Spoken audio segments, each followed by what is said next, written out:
मधुमक्खियों के छत्ते को हम देखते ही डर जाते हैं, कहीं वो अपने डंक से हमें चोट न पहुंचा दे। लेकिन मधुमक्खियों के बारे में कुछ बातें ऐसी जो हमें जाननी चाहिए। मधुमक्खी सबसे ज्यादा मेहनत करने वाली प्रजातियों में आती है। ये हमारे जीवन के लिए कितनी जरूरी है इसका हमें अंदाजा ही नहीं होगा। पूरे विश्व में मधुमक्खियों की 20,000 से ज्यादा प्रजातियां पाई जाती है, लेकिन इनमें से सिर्फ 4 ही शहद बना सकती है। एक छत्ते में 20 से 60,000 मादा मधुमक्खियां और कुछ 100 नर मक्खियां और एक रानी मधुमक्खी होती है। इनका छत्ता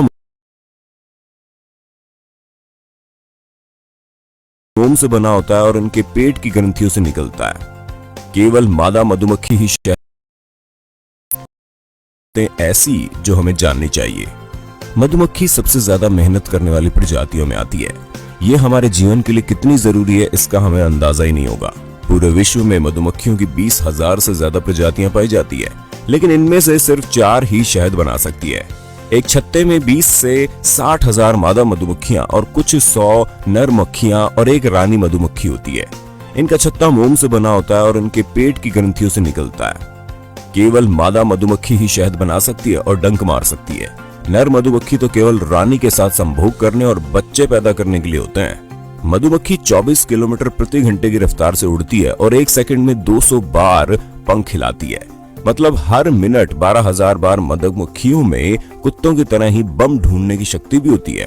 इनमें 170 तरह के सूंघने वाले रिसेप्टर्स होते हैं, जबकि मच्छरों में सिर्फ 79 ही होते हैं। मधुमक्खी फूलों की तलाश में छत्ते से 10 किलोमीटर दूर तक चली जाती है या एक बार में 50 से 100 फूलों का रस अपने अंदर इकट्ठा कर सकती है। इनके पास एक एंटीना टाइप छड़ी होती है जिसके जरिए ये फूलों का रस चूसती है, जिसका कुछ भाग इनके भोजन के रूप में चला जाता है और बाकी भाग ये शहद बनाकर वापस निकाल देती हैं, जिसे हम उल्टी भी कह सकते हैं। 1 किलो शहद बनाने के लिए पूरे छत्ते को लगभग 40 लाख फूलों का रस चूसना पड़ता है और 90,000 मील उड़ना पड़ता है। ये धरती के 3 चक्कर लगाने के बराबर है। पूरे साल मधुमक्खियों के छत्ते के आसपास का तापमान 33 डिग्री ही रहता है। सर्दियों में जब तापमान गिरने लगता है तो ये सभी आपस में बहुत नजदीक हो जाती हैं ताकि गर्मी बनाई जा सके। गर्मियों में ये अपने पंखों से छत्ते को हवा देती हैं। आप कुछ दूरी पर खड़े होकर इनके पंखों की आवाज सुन सकते हैं। एक मधुमक्खी अपनी पूरी जिंदगी में चम्मच के 12वें हिस्से जितना ही शहद बना पाती है। इनकी जिंदगी 45 दिन की होती है। नर मधुमक्खी संभोग करने के बाद मर जाती है क्योंकि संभोग के आखिर में इनके अंडकोश फट जाते हैं। नर मधुमक्खी यानी ड्रोन्स का कोई पिता नहीं होता, बल्कि सिर्फ मादा होती है, क्योंकि ये अनफर्टिलाइज्ड एग से पैदा होते हैं और अंडे देते हैं, जो रानी मधुमक्खी बिना नर की सहायता के स्वयं अकेले ही पैदा कर सकती है। शहद में शुगर की मात्रा ज्यादा होने की वजह से ये चीनी से भी 25% ज्यादा मीठा होता है। शहद हजारों साल तक खराब नहीं होता। ये मात्र ऐसा फूड है जिसके अंदर जिंदगी जीने के लिए आवश्यक सभी चीजें पाई जाती हैं। विटामिन्स, पोषक तत्व, मिनरल्स, खनिज पदार्थ और पानी आदि ये अकेला ऐसा भोजन है जिसके अंदर एक एंटीऑक्सीडेंट पाया जाता है जो दिमाग की गतिविधियां बढ़ाने में सहायक है। रानी मधुमक्खी पैदा नहीं होती बल्कि ये बनाई जाती है। ये 5 या 6 दिन के होते ही संभोग करने लायक हो जाती है। ये नर मधुमक्खी को आकर्षित करने के लिए हवा में केमिकल छोड़ती है जिससे नर भागा चलाता है और फिर ये दोनों हवा में ही संभोग कर लेते हैं। रानी मधुमक्खी की उम्र 5 साल तक हो सकती है। ये छत्ते की अकेली ऐसी मेंबर है जो अंडे पैदा करती है। ये गर्मियों में बहुत बिजी हो जाती है क्योंकि इस समय छत्ते की जनसंख्या मैक्सिमम हो जाती है। ये जिंदगी में एक बार ही संभोग करती है और अपने अंदर इतने स्पर्म इकट्ठा कर लेती है कि फिर उसे पूरी जिंदगी अंडे देती रहती है। ये एक दिन में 2000 अंडे दे सकती है, मतलब हर 45 सेकंड में एक। मात्र 28 ग्राम शहद से मधुमक्खी को इतनी शक्ति मिल जाती है कि वो पूरी धरती का चक्कर लगा लेगी। एक छत्ते में 2 रानी मधुमक्खी नहीं रह सकती। अगर रहेगी तो केवल थोड़े समय के लिए, क्योंकि जब 2 क्वीन बी आपस में मिलती है तो वो दोस्ती करने की बजाय एक दूसरे पर हमला करना पसंद करती है और ये तब तक जारी रहता है जब तक कि एक की मौत ना हो जाए। मानव जीवन में भी धीरे धीरे बदलाव आ रहे हैं और एक दिन ये खत्म हो जाएगा, क्योंकि धरती पर मौजूद 90% खाद्य वस्तुओं का उत्पादन करने में मधुमक्खियों का बहुत बड़ा हाथ है।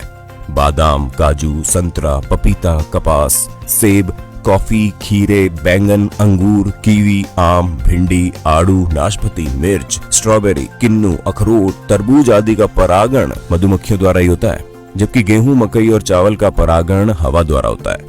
इनके मरने से 100 में 70 फसलें तो सीधे तौर पर ही नष्ट हो जाएंगी, यहाँ तक कि घास भी नहीं उगेगा। महान वैज्ञानिक ने भी कहा था कि अगर धरती से मधुमक्खियां खत्म हो गई तो मानव प्रजाति ज्यादा से ज्यादा 4 साल ही जीवित रह पाएंगी।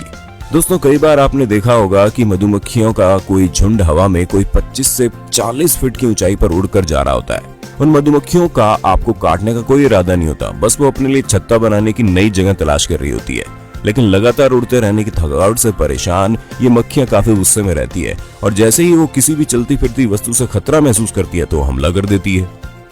इसीलिए कभी भी आपके ऊपर से मधुमक्खियों का कोई इस तरह का झुंड गुजरे तो आप तुरंत जमीन पर छाती के बल लेट जाएं, कोई प्रतिक्रिया ना करें। मधुमक्खियां कुछ ही सेकंड्स में आगे की ओर निकल जाएंगी। इसलिए इन कुछ सेकंड्स के दौरान आप अपनी सांस को भी रोक कर रखें। सांस लेने से हुई आपके शरीर की हलचल को ये मधुमक्खियां कई मीटर दूर से ही भांप लेती है और बिना वजह ही आप पर हमला कर सकती है। मधुमक्खियों को अपना डंक बड़ा प्यारा होता है, क्योंकि किसी भी जीव को काटने के बाद मधुमक्खियों का डंक उनके खुद के शरीर से उखड़ जाता है, जिससे मधुमक्खियां मारी जाती हैं। इसलिए ये मक्खियां काटने से पहले आमतौर पर चेतावनी जरूर देती है। चेतावनी देने के लिए 1 या 2 मक्खी छत्ते से बाहर आती है और आपके इर्द गिर्द भिनभिनाती हुई मंडराने लगती है। अगर ऐसा हो तो आपको तुरंत उस जगह से दूर चले जाना चाहिए, क्योंकि आपके इर्द गिर्द मंडराती ये मक्खियां छत्ते में वापस जाकर सैनिक मक्खियों से आपकी शिकायत करेगी और सैनिक मक्खियां बिना कोई पल गंवाए तुरंत आप पर हमला कर देगी। इसलिए अगली बार कहीं कोई मधुमक्खी दिखे आपके चारों ओर और भी भी की आवाज निकालती हुई दिखे तो ना उस मक्खी को खुद से दूर भगाएं और ना ही वहां खड़े रहें, बल्कि तुरंत वहां से 9, 2, 11 हो जाएं।